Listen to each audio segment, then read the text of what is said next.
Sebab itulah dalam kitab mana pun, bukalah kitab syarah hadis mana-mana pun, kitab fiqh ke kitab gapo ke, dia ada sebut belaka sepakat, ittifaq, ijma' umat tentang boleh sapu khuf ini.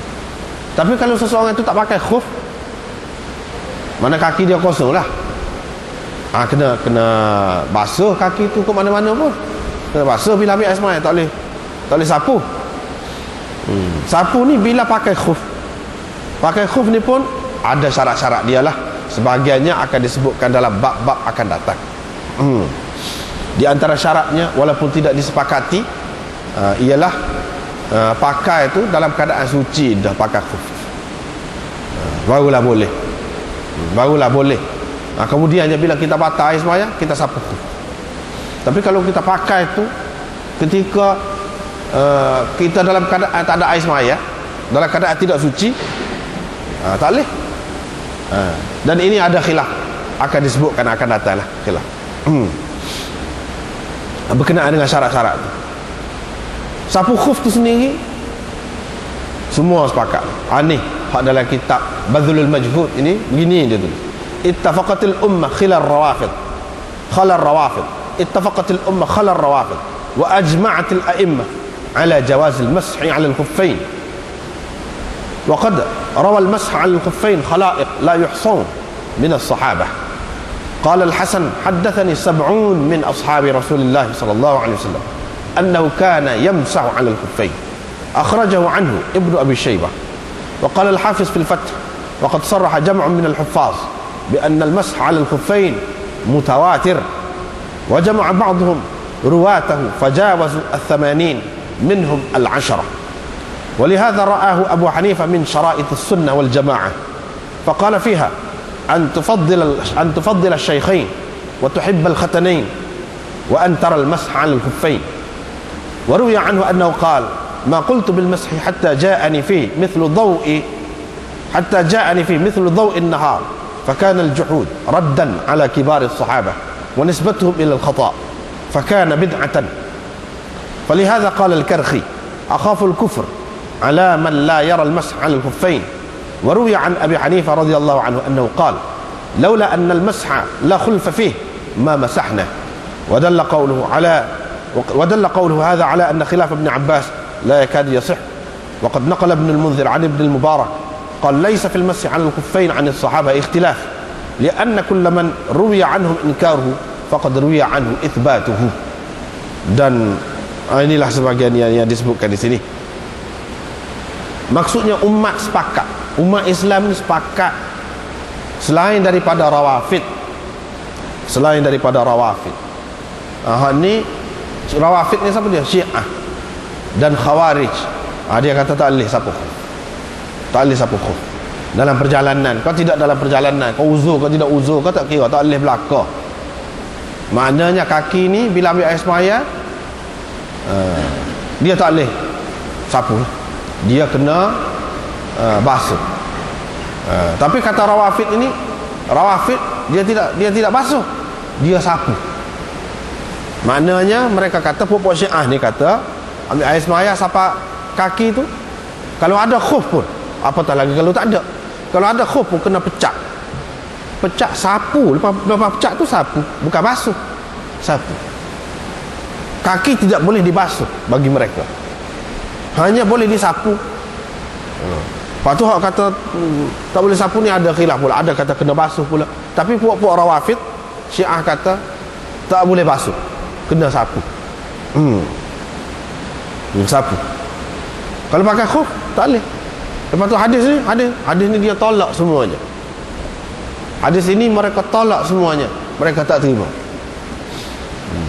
Dan ayat Quran itu mereka dengan pasti, dengan putus, tak terima dah hak lain. Mesti kena baca wa arjulikum ilal ka'bain. Tak boleh baca wa arjulakum, tapi kena baca wa arjulikum, yang memberi makna kena sapu kaki itu. Seperti yang sebelum pada ni kita sudah bincang dah ayat tu dengan panjang lebar dah sebelum pada ni. Bincang tentang ayat tu. Mereka kata wa arjulikum tak boleh, wa arjulakum tak boleh, salah. Wa arjulakum Kena baca wa arjulikum. Dia tu waw tu atah kepada ru'usikum, wamsahu bi ru'usikum. Mana sebagaimana sapu kepala, sapu kaki. Tak boleh basuh kaki. Kalau pakai khuf pun kena pecah khuf itu. Pecah, sapu, bukan basuh, sapu. Kalau tak pakai khuf pun sapu juga dalam keadaan biasa. Tak boleh basuh. Itu pendapat mereka. Hadis-hadis yang begitu banyak menolak pendapat mereka itu. Inilah yang disebutkan. Imam-imam sepakat tentang harus sapu khuf ini. Harus sapu khuf. Begitu ramai, tidak terhingga sahabat yang telah meriwayatkan hadis tentang sapu khuf ini daripada Nabi SAW. Ramai. Hasan Basri berkata, 70 orang sahabat Rasulullah SAW telah menceritakan kepadaku bahawa Rasulullah sapu khuf. 70 orang. Orang tu hak dan dengan dia. Hak dia dan dengan sahabat ni. 70 orang. Lepas tu ramai lagi ulama-ulama mengatakan sapu khuf ini termasuk di dalam hadis mutawatir. Salah satu hadis mutawatir ialah hadis ni, sapu khuf ni. Tapi mutawatir ke apa dia? Mutawatir makna. Mutawatir makna, bukan mutawatir lafaz, tapi mutawatir makna. Hak mutawatir makna ini pun kita kena terima. Tak boleh tak terima. Kita tak boleh tak terima. Tak boleh tak terima. Kalau terima boleh jadi rosak akidah. Boleh sampai jadi ahli bid'ah seseorang itu. Kalau tolak apa ni hadis mutawatir maknan. Dia kata mutawatir. Sebahagian ulama menghimpunkan perawi dia dari kalangan sahabat sampai lebih 80 orang sahabat. 80 orang sahabat, bukan Mughirah saja yang meriwayatkan hadis sapu khuf ini. Termasuk di antara hak 80 tu 10 orang sahabat Nabi SAW yang disebutkan oleh baginda sebagai ahli syurga, yang dijamin syurga. Semuanya terima ni sapu khuf ini. Sebab itulah Imam Abu Hanifah berpendapat sapu khuf ni terima, boleh sapu khuf. Bila seseorang ni pakai khuf, terima boleh sapu khuf ini adalah di antara tanda-tanda ataupun ciri-ciri Ahlus Sunnah wal Jamaah. Dia kata, ini di antara kata-kata Imam Abu Hanifah, ciri-ciri Ahlus Sunnah ataupun tanda-tanda Ahlus Sunnah wal Jamaah, iaitu kalau engkau Ahlus Sunnah, engkau melebihkan syaikhain, an tufaddila syaikhain. Engkau melebihkan, mengutamakan syaikhain, maksudnya Abu Bakar dan Umar dari sekalian sahabat yang lain. Tak ada sahabat yang boleh lintas yang melebihi Abu Bakar dan Umar ini dari segi kedudukan, dari segi darjatnya. Tak ada. Ini ciri-ciri ahli sunnah. Sebab ahli bid'ah dia ada kata lagu tu. Ada lagi orang lain yang lebih daripada Abu Bakar dan Umar. Misalnya golongan Rawafid Syiah ni, dia kata Sayyidina Ali lebih lagi daripada Sayyidina Abu Bakar dan Umar. Itu ciri ahli bid'ah lah, tidak ahli sunnah. Kalau ahli sunnah, dia mesti faham lagu tu, pegang lagu tu. Kalau tidak pegang lagu tu, bukan ahli sunnah.